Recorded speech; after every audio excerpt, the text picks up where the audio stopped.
ओम नमो भगवते वासुदेवाय नमः। ओम नमो भगवते वासुदेवाय नमः। 3 अक्टूबर 2025 पापा कुंशा एकादशी का व्रत है। इस दिन भक्त विधि विधान से भगवान विष्णु की पूजा करते हैं और व्रत रखते हैं। पापा कुंशा एकादशी का व्रत विशेष रूप से पापों से मुक्ति दिलाने वाला माना जाता है। एकादशी व्रत करने वाले के लिए व्रत कथा का पाठ करना अनिवार्य है।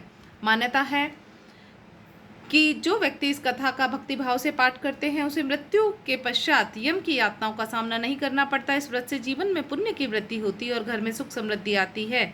आइए जानते हैं पापा कुंशा एकादशी की पूरी व्रत कथा। एक बार धर्मराज युधिष्ठिर ने भगवान श्री कृष्ण से अश्विन शुक्ल पक्ष की एकादशी के महत्व और उसके पालन करने की विधि जानने की इच्छा व्यक्त की। तब श्री कृष्ण ने उन्हें बताया कि यह व्रत पापा कुंशा एकादशी का व्रत कहलाता है। विंध्याचल पर्वत पर क्रोधन नाम का एक बहेलिया रहता था। वह बहुत ही क्रूर और निर्दयी था। उसका जीवन हिंसा, चोरी और बुरे संगत में ही बीतता।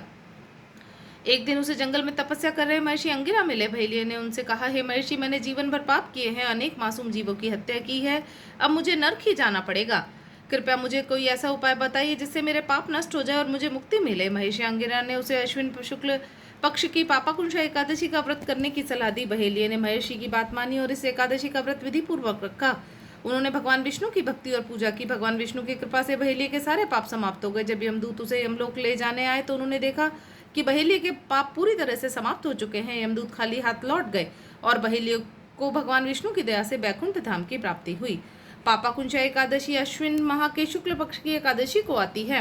इस दिन व्रत रखने वाले सुबह ब्रह्म मुहूर्त में उठकर स्नान करें और स्वच्छ कपड़े पहने। पूजा स्थल पर भगवान विष्णु और श्री कृष्ण की प्रतिमा या चित्र स्थापित करें। सबसे पहले पंचामृत से भगवान का अभिषेक करें और फिर पीले रंग के फूल जैसे गेंदे, अपराजिता और हरसिंगार अर्पित करें। तुलसी के पत्ते और धूप, दीप, चंदन और नैवेद्य चढ़ाना व्रत का महत्वपूर्ण हिस्सा है। पूजा के दौरान व्रत कथा का पाठ करना अनिवार्य है। इस कथा को सुनने और पढ़ने से व्यक्ति के सारे पाप समाप्त हो जाते हैं और उसे यमलोक की यातनाओं से मुक्ति मिलती है। इसके साथ ही व्रत रखने और दान देने से घर में सुख समृद्धि और परिवार में शांति बनी रहती है। पापा कुंशा एकादशी का व्रत करने वाले व्यक्ति के पूर्व जन्म के पाप भी मिट जाते हैं और उसे भगवान विष्णु की असीम कृपा प्राप्त होती है। इस व्रत का पालन जीवन में धार्मिक, मानसिक और आध्यात्मिक लाभ देता है।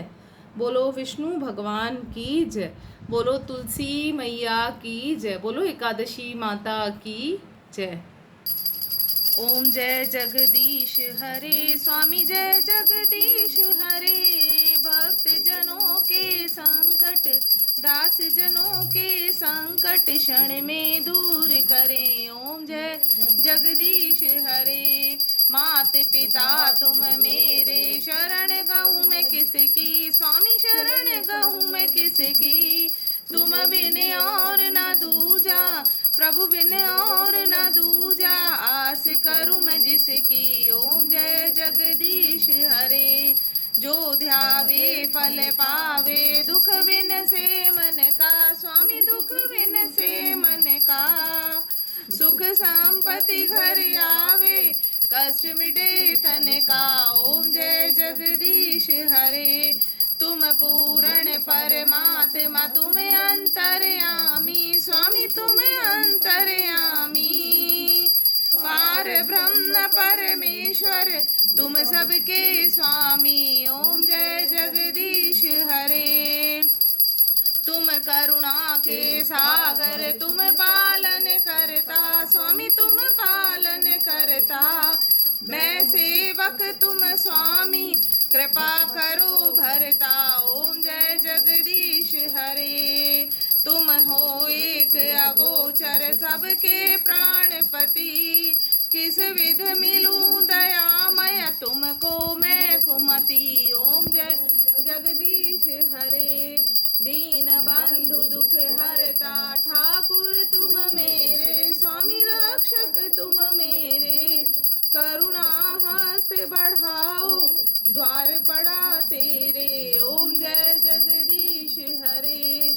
विषय विकार मिटाओ, पाप हरो देवा। स्वामी कष्ट हरो देवा।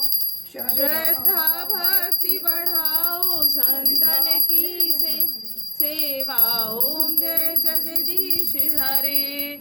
बोल सांचे दरबार की जय। बोल एकादशी मैया की जय।